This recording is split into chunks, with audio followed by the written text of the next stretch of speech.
یہ سارے ممالک حدیث میں موجود ہے کہ مسلمانوں کے ہاتھوں سے نکل جائیں گے جنہیں یہودی گریٹر اسرائیل میں شامل کرتے ہیں۔ شام سارا، عراق سارا، مصر کا ڈیلٹا جتنا علاقہ زرخیز ہے اس کا جو بھی اچھا علاقہ ہے سارا، شمالی حجاز کا علاقہ سارا، یہاں تک کہ حدیث میں تو آتا ہے کہ مدینے کے دروازوں تک پہنچ جائیں گے لیکن مدینے میں داخل نہیں ہو سکیں گے، اللہ تعالیٰ خصوصی حفاظت فرمائے گا۔ لیکن یہ کہ مدینے کے دروازے، اب مدینے سے اوپر کتنا حجاز کا علاقہ ہے، عرب کا، سعودی عرب کا، ترکی کا بھی مشرقی علاقہ جو ہے، یہ سارا موجود ہے، احادیث کے اندر موجود ہے۔ تو یہ بڑی تلخ بھٹی آنے والی ہے۔ یہ کیوں ہے سزا؟ سزا اس لیے ہے کہ ہم نے اسلام سے بے وفائی کی، سیدھی بات ہے۔ اللہ کو تو نہ ہم سے کوئی دشمنی ہے نہ ہمارے دشمنوں سے کوئی اس کی دوستی ہے، معاذ اللہ ثم معاذ اللہ، اس کی دوستی کہاں، کفار سے کہاں ہوگی؟ نبوکدنضر کے ہاتھوں بنی اسرائیل کو پٹوایا تھا اگر، تو کیا نبوکدنضر سے دوستی تھی اللہ کی؟ اور کیا اسرائیلیوں سے اور یہودیوں سے کوئی دشمنی تھی؟ معلوم ہوا کہ اللہ کا معاملہ جس قوم سے بھی ہے، کووننٹ ہے، وہ میثاق ہے ہمارا اللہ کے ساتھ، میثاق قرآن ہے ہمارا، ان کا میثاق تورات تھی۔ پکڑو اس کو، خذوا ما آتیناکم بقوۃ، پکڑو اس کو مضبوطی کے ساتھ جو ہم نے تمہیں دیا ہے۔ اگر اس سے بے وفائی کرو گے تو ہم سے کوئی تعلق نہیں، بلکہ تم مجرم ہوگے اصل۔ باقی لوگوں کے پاس تو کتاب ہے نہیں، شریعت ہے نہیں، دین ہے نہیں، ان کو تو پہنچانا تمہارے ذمہ تھا، تم تو ان کو کیا پہنچاتے، خود اس سے بے وفائی کر بیٹھے ہو، لہذا ساری دنیا کی گمراہی کی ذمہ داری بھی تمہارے کندھوں پر ہے۔ یہ ہے وہ جرم جس کی بنا پر سزا ملے گی، سزا کے مستحق ہیں ہم، اور ہم میں سب سے بڑھ کر عرب ہیں جن کی مادری زبان عربی ہے، جن کو صرف نحو پڑھنے کی ضرورت نہیں قرآن سمجھنے کے لیے، وہ تو از دل خیزت بر دل ریزت، براہ راست کمیونیکیشن قرآن سے ہو رہی ہے۔ وہ بے وفائی کریں تو ظاہر بات ہے مہا مجرم وہ ہیں۔ لیکن پھر غیر عرب مسلمانوں میں اس وقت روئے ارضی پر سب سے بڑی مجرم قوم 10 کروڑ مغربی پاکستانی، یہ میں ڈنکے کی چوٹ کہہ رہا ہوں اور بہت عرصے سے کہہ رہا ہوں، اس لیے کہ ہم وہ لوگ ہیں کہ جنہوں نے اسلام کے نام پر ملک بنایا۔ کوئی ملک دوسرا دنیا میں اس وقت اسلام کے نام پر نہیں بنا۔ ہم وہ لوگ ہیں، پاکستان بنانے کے لیے لاکھوں جانیں مسلمانوں کی، کلمہ گوؤں کی گئیں اور ہزاروں عصمتیں لوٹیں، اور نہ معلوم کتنی مسلمان لڑکیاں اور عورتیں جو ہے رہ گئی پھر بھی ہمیشہ ہی سکھوں کے پاس، اور وہ آئی نہیں پاکستان اس اسلام کے نام پر۔ اور کیا کیا ہے ہم نے؟ 46 برس ہو گئے، اس کہاں اسلام ہوا؟ لہذا اس سے بڑی مجرم قوم عربوں کے بعد، ہم یہ کہہ سکتے ہیں ہمارا عام آدمی قرآن نہیں پڑھتا، قرآن جانتا نہیں، ٹھیک ہے، اپلی ہے کچھ نہ کچھ، اس اعتبار سے ان کے بعد نمبر ہمارا ہے، لیکن باقی پوری دنیا کے مسلمانوں سے بڑھ کر مجرم ہیں۔ اور ہم اصل میں نہ صرف یہ کہ خود اپنے حصے کے مجرم ہیں، بھارت کے مسلمانوں کا بھی سارا وبال ہماری گردن پر ہے۔ آج میں چاہتا ہوں کہ اس کو آپ اچھی طرح نوٹ کر لیں۔ بھارت کے مسلمانوں نے، جسے آپ فرض کفایہ کہتے ہیں، نماز جنازہ فرض کفایہ، چند لوگوں نے بھی کسی مسلمان کی نماز پڑھ لی تو سب کی طرف سے ادا ہوگی، کسی نے بھی نہیں پڑھی تو سب مجرم ہو جائیں گے، بستی کے سب لوگ مجرم ہوں گے۔ بھارت کے مسلمانوں نے فرض کفایہ ادا کیا جب پاکستان بنوا دیا آپ کو، اور اس کی قیمت آج بھی وہ دے رہے ہیں، کھلے نعرے لگ رہے ہیں، مسلمان کے 2 استھان، پاکستان یا قبرستان، تیسرا کوئی جگہ نہیں۔ ڈنکے کی چوٹ کہا بابری مسجد کے بعد LK اڈوانی نے، ہم ساری مسجدیں گرا دیں گے ہندوستان کی، کوئی مسجد باقی نہیں چھوڑے۔ ڈنکے کی چوٹ، اعلانیہ، یہ سب کچھ ہو رہا، اور یہ نعرے تو نہ معلوم کب سے لگے، اور نہ معلوم کب سے میں یہاں ان مسجدوں کے اندر بھی اور اپنی تقریروں میں غور کرتا رہا ہوں کہ کیا وہاں ہو رہا، لیکن ہمارے تو کان پر جوں نہیں ریگتی۔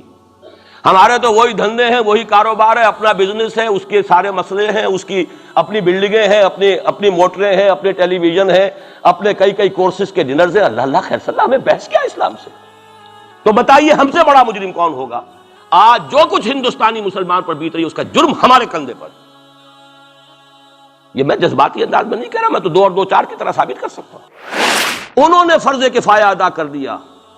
اور اس وقت یاد کیجئے مولانا ابوالکلام آزاد، مولانا مدنی، جمعیت علماء ہند کے علماء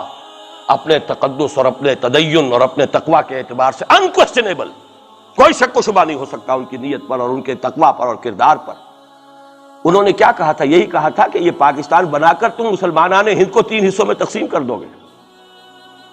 3 میں کہا تھا، 2 میں نہیں، 3 میں، حالانکہ بظاہر تو ایک پاکستان بن رہا تھا نا، لیکن یہ مولانا ابوالکلام آزاد کے الفاظ تھے کہ 25 برس سے زیادہ یہ دو خطے یکجا نہیں رہ سکتے، اور 25 برس کیا 24.25 برس میں ٹوٹ گیا پاکستان، 25 برس پورے نہیں ہوئے، اور ان کے الفاظ تھے یہ کہ 25 برس سے زائد جمع نہیں رہ سکتے، 24.25 برس میں ختم ہو گیا، 16 دسمبر 1971 کو پاکستان ختم ہو گیا کہ نہیں ہو 71 کو۔ بہرحال نوٹ کرنے کی بات ہے، انہوں نے ہم نے کیا کہا تھا، میں بھی مسلم لیگی تھا، میں نے بھی نعرے لگائے ہیں، چاہے غیر شعوری دور تھا، ہائی اسکول اسٹوڈنٹ تھا، پاکستان کا مطلب کیا، لا الہ الا اللہ، فلک شگاف نعرے لگائے ہیں،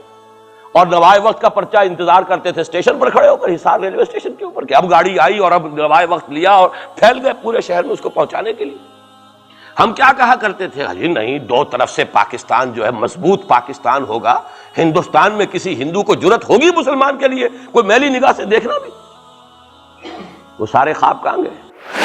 جو ہمارا حال ہے وہ تو ہونا ہی تھا، یہ ملک بنا اسلام کے نام پر، اس کا استحکام ہو سکتا تھا تو صرف اسلام کی بنیاد پر ہو سکتا تھا، اسلام سے غداری کی، لہذا یہاں تو اب قومیتیں ہیں، یہاں تو اب ایتھنک اور ریجنل اور نہ معلوم کس کس قسم کی اور لنگوسٹک جو ہے نیشنلٹیز ہیں، نیشنلزمز ہیں، وہ جو ایک امت ایک وقت میں بن گئی تھی، ایک قوم، مسلم قوم ہندو کے مقابلے کے لیے، وہ تو ختم ہوئی۔ اور حال کیا ہو گیا ہے، اس سے پہلے بھی کبھی کبھی ہندو مسلم فسادات ہوتے تھے، کیا سندھ سے مسلمان نہیں پہنچ جاتا تھا وہاں ریلیف کے لیے؟ کیا پنجاب سے اور سرحد سے مسلمان نہیں جاتے تھے، بہار نہیں گئے تھے؟ کیا کانپور کی مسجد شہید ہوئی تھی 1915 میں تو پوری ہندوستان سے مسلمان نہیں پہنچ گئے؟ آپ کیا کر رہے ہیں، مندر گرا دیے، یہاں بڑی بہادری کا کام کیا، مندر گرا دیے، شرم سے ڈوب مرنے کا مقام ہے، یہاں بھی گویا کہ ہم اپنے عمل سے اسلام کی مخالفت کر رہے ہیں، اسلام تو اجازت نہیں دیتا، آپ کسی اور کے جرم کی سزا کسی اور شخص کو نہیں دے سکتے، ہمارے پاس تو یہ سیکریٹ ٹرسٹ ہیں، یہ لوگ ذمہ وہ اپنے آپ کو منواتے نہیں، لیکن ہمارے تصور سے، اسلام کے تصور سے ذمہ ہے، ان کی جان مال عزت آبرو، ان کی عبادت گاہوں کی حفاظت کا ذمہ ہے ہمارا، ایک بڑی بہادری کی ہے، ذرا سوچئے تو صحیح کیا دنیا نے سوچا ہوگا، اور نتیجہ کیا نکلا؟ اگر کسی درجے میں بھی بابری مسجد کی شہادت پر کوئی دنیا میں کوئی رائے عامہ ہو سکتی تھی کوئی ہندوستان کے خلاف، ختم ہو گئی، جو انہوں نے کیا 10 گنا تم نے کر لیا، تم نے ایک مسجد گرائی ہے، تم نے اتنے 100 کہتے ہیں، پتہ نہیں مجھے تو معلوم نہیں 100 گرائے کتنے گرائے ہیں، بہرحال جتنے مندر تھے تم نے گرا دیے، فرق کیا ہے؟ ایک کردار ہے تمہارا، ایک ہی تمہارا اخلاق ہے، ایک ہی تمہارا معیار ہے، کوئی فرق ہی نہیں، بلکہ وہاں تو کم سے کم یہ تو رہا ہے دنیا کی آنکھوں میں دھول ڈالنے کے لیے، کم سے کم یہ کہ فورن منسٹری جو ہے اس نے ریزائن کیا، ہم نے مان لیا جی ہم نہیں کر سکے، ہم مجبور ہیں، حالانکہ سب ان کی اجازت سے ہوا ہے، بلکہ ان کی ملی بھگت سے ہوا ہے، لیکن یہ کہ کلیان سنگھ نے فوراً استعفیٰ دے دیا، منسٹری ختم ہو گئی۔ پھر وہ